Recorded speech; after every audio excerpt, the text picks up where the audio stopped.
India's new farm reforms have led to some minor protests and major misconceptions. Welcome to this week's Geometric View, where we don't take sides on the agri bills, but look at some hard data and some international examples to draw our own conclusions. One of the biggest misconceptions across a large section of our society and even among a number of our graduates is that India is severely short of food production and therefore the poverty in this country. Nothing can be farther from the truth. Fact is, after our Green Revolution and the White Revolution, India has turned its food deficit crisis on its head into a food surplus crisis. School and college textbooks may not have changed much from the 1960s. In those days, when we spoke about a food crisis, it always meant a food deficit crisis. Today, when we speak about a food crisis, it means a food surplus crisis. And very many are still not aware of the changed ground reality. India is the largest producer or one of the world's largest producers of milk, sugarcane, pulses, cereals, vegetables, fruits, fish, livestock, poultry, and much more. In fact, if anybody has taken the Make in India campaign completely to heart, it is the farmers of this country, even before that slogan was coined. Our godowns are full and overflowing. We don't know what to do with our milk, our rice, our sugarcane, our wheat, and many other commodities. From as far back as the 1990s, India has been a net food exporter. And this year, that food mountain has assumed Himalayan proportions, an all-time record of 297 million tons of food grain. Add to that the horticulture output of 320 million tons, plus milk, plus fish, plus poultry, plus livestock, plus. If there is an Atmanirbhar Bharat, this is it. If export performance is a barometer of judging international competence, then our farmers are right up there. Take a look at the list of the world's leading agri-exporters. See that, right on top among the elites, ranked 8th in the world in agri-exports. In most global rankings, from the per capita GDP, where India ranks a lowly 145th, to even the happiness index, on which we rank among the last 10 in the world, India comes towards the bottom of most global rankings. Only our farmers are right on top. And our agri-exports have grown from a mere $4 billion in the early 2000s to $39 billion now, a nearly tenfold rise. Which sector has grown so rapidly in these stressful times? 77 years ago in 1943, India experienced the Bengal famine, which killed 2 million people. And here we are in 2020, grappling with a food mountain. So much so that even the Reserve Bank of India has said salam to the Indian farmers. A recent RBI report said, India has now reached a stage where surplus management has become a major challenge. So if India's farmers are such world-beating champions, how does one reconcile that with all that farm distress and suicides? There are two key reasons. First, India's farm sector is easily the most overstaffed in the whole world, and by extension, having the lowest productivity. 60% of Indians depend on agriculture for a livelihood. That is 780 million people, or 1/10 of the whole world. For comparison, the United States and Europe had about 60% people in agriculture at the end of the 19th century. In the 100 years of the 20th century, they could get most of them out, releasing them for industry and services. So the US now has 2% of its population in agriculture. India in 2020 is where the United States was 120 years ago in 1900. We still have 60% of our people in agriculture, and they contribute only 15% to the GDP. No major modern nation can have either 60% people working on the farms or contributing as much as 15% to the GDP.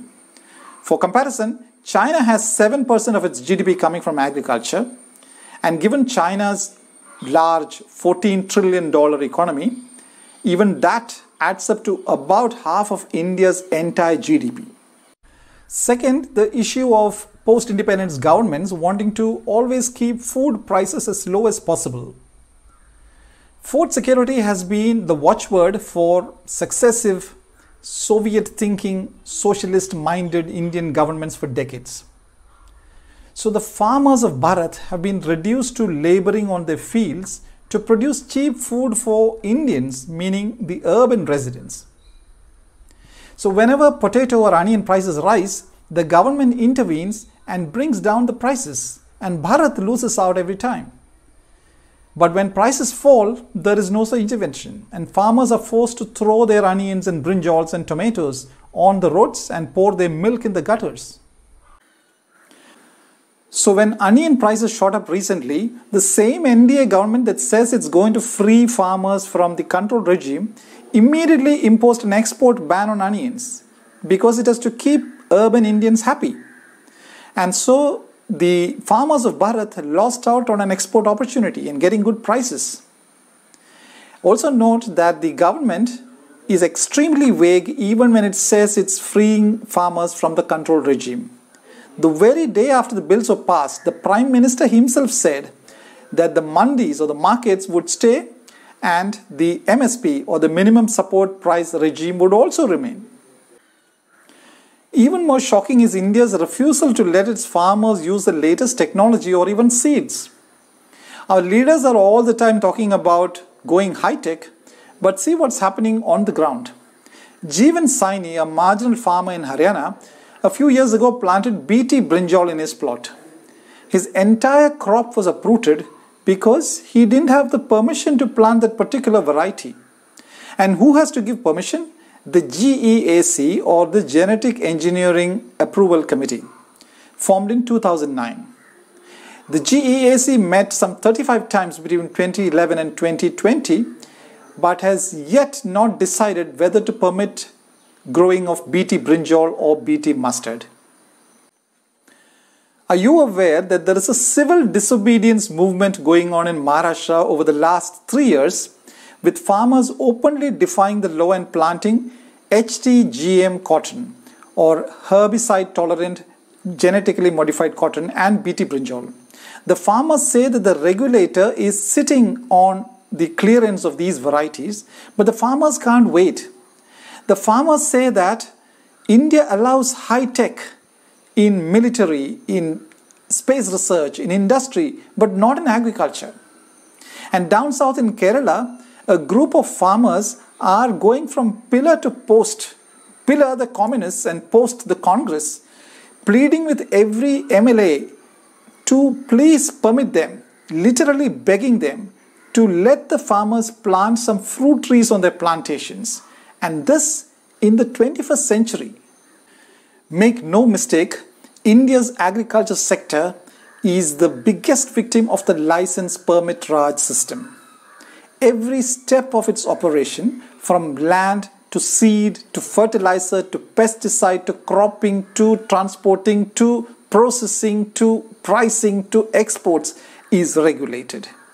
Bharat's farmers are enslaved by the need to create cheap food for their better nourished urban counterparts. They are stabbed by India's socialistic attitude, and they are robbed of a future for decades together.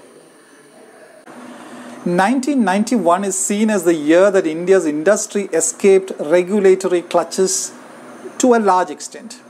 2020 is seen as the year in which India's farmers will also make such an escape.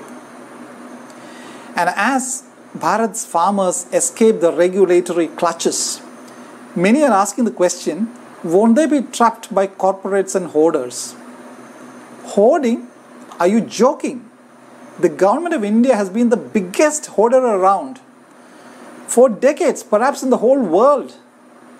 And the other question, whether they'll fall easy prey to corporates. Well, India's farmers have burned in regulatory government hell for decades. What does it matter if they're walking into a private hell for a change? It can't be worse than what they've endured over the last 7 decades and more. But urban India, which cries hoarse every time potato and onion prices rise, and shares social media posts urging each other to boycott these commodities to teach the farmers a lesson and bring down the prices of these commodities, have no business to shed tears for the farmers. The monsoon rains would be sufficient for the farmers. They don't need crocodile tears. Thank you.